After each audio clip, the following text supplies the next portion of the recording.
नहीं कब खरीदा। लेकिन आभा, जब जरूरत है घर को दीमक की तरह चाट रही हो तो यूं फिजूल खर्ची करने में कोई समझदारी नहीं है बेटा। ये फोन हमें ऑफिस की तरफ से मिला है। ओह, अच्छा अच्छा अच्छा अच्छा, तो ऑफिस से फोन आया था इतनी रात को? तुम्हारे साथ ही काम करता है? कौन?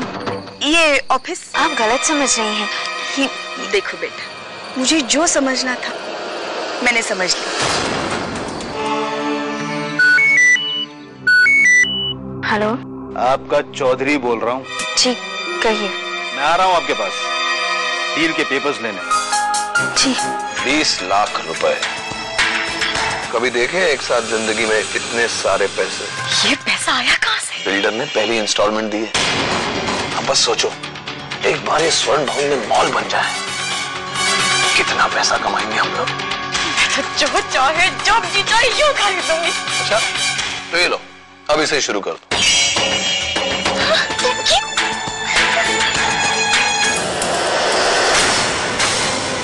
तुम यहाँ पर क्या कर रही हो?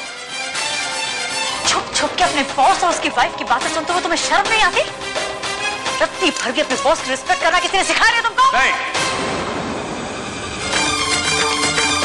इसे तो पता नहीं किसी ने बॉस की रिस्पेक्ट करना सिखाया है नहीं, लेकिन मैंने तुम लोगों को अपने बाप की रिस्पेक्ट करना सिखाया था।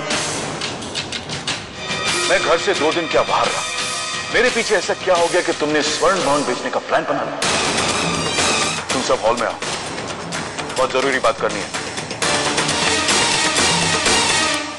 पापा को ये सब कैसे पता चला? सर ने स्वर्ण भवन को बचाने वाली बात सुनकर फोन काटा था। 1986 में हमारे स्वर्ण भवन ने एक और गली खिली, हमने उसका नाम रख दिया स्वर्ण आभा। जी हाँ, आपके पास 7 बजे टिफिन पहुंच जाएगा। पुराने फोन से नया धंधा कैसे करोगी दीदी? इतना कुछ किया है तो नया मोबाइल फोन रख ही लो खुद का, है ना? आराम से रात को 12 बजे भी टिफिन का ऑर्डर ले सकती हो, या फिर काम की बात कर सकती हो जैसे आभा करती है। कल जब रात को 12 बजे मैंने आभा को किसी से फोन पे बतियाते देखा, मैंने पूछा तो बताने लगी कि ऑफिस से फोन था और काम की बात कर रही हूँ। काम की बात का मतलब लड़की का किसी लड़के से। बस बस भाभी, हम समझ गए आप क्या कहना चाहती हैं।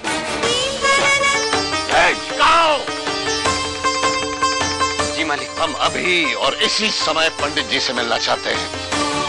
अब हम इस बेटी का बोझ लेकर और जिंदा नहीं रह सकते। हम ये बोझ जल्द से जल्द उतार देना चाहते हैं। मैं 2 दिन भोपाल के लिए क्या चला गया?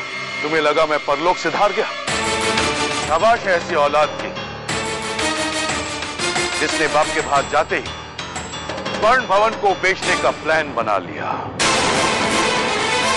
तस्वीर में वो सारे डॉक्यूमेंट्स देखना चाहता हूं जो विमल ने मेरे पीछे स्वर्ण भवन को बेचने के लिए बनाए। पापा आप गलत समझ रहे हैं। बंद करो अपनी गंदी जुबान।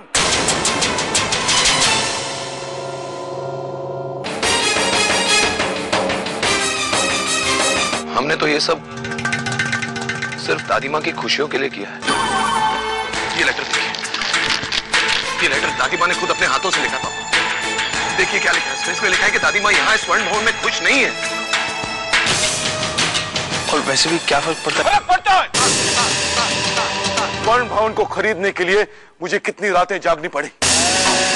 मैं पूरी जिंदगी नफरत की आग में जलता रहा अपने पिताजी के अपमान का बदला लेने के लिए, और आज जब मैंने उस ठाकुर को इस स्वर्ण भवन से निकाल दिया, तुम मेरे सम्मान को बेचने चले हो। मेरे जीते जी ये स्वर्ण भवन नहीं बिकेगा। एक ठाकुर को नीचा दिखाना अपनी माँ की खुशियों से ज्यादा कब से हो गया पापा? दादी माँ की खुशियों के लिए हम कहीं भी जा सकते हैं, कहीं भी रह सकते हैं, चाहे उसके लिए हमें आपसे अलग क्यों ना होना पड़े। तुम लोगों को अलग होना है? हाँ पापा, आप हमें हमारा हिस्सा दे दीजिए, हम अलग हो जाएंगे।